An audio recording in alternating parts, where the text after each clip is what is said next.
আজকে আমরা চীনাবাদামের অল্প কিছু গুণ নিয়ে কথা বলবো। চীনাবাদামের আছে অনেক গুণ। আমরা সাধারণত কদাচিৎ চীনাবাদাম খাই যখন কোনো পার্কে বা কোথাও আড্ডা দেই। এটার গুরুত্ব না বুঝে আমরা খেয়ে থাকি।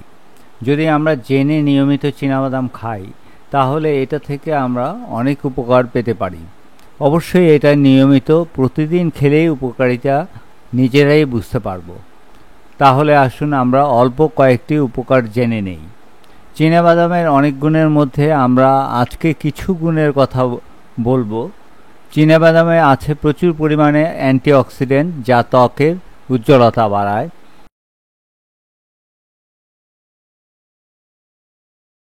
নিয়মিত চীনাবাদাম খেলে লিভার ভালো থাকে, প্রস্টেট ক্যান্সারের ঝুঁকি কমায়, রক্তে গ্লুকোজের পরিমাণ কমিয়ে ডায়াবেটিস নিয়ন্ত্রণে রাখতে সাহায্য করে।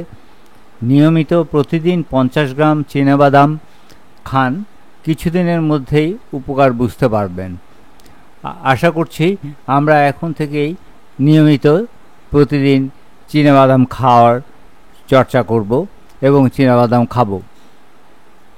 ধন্যবাদ।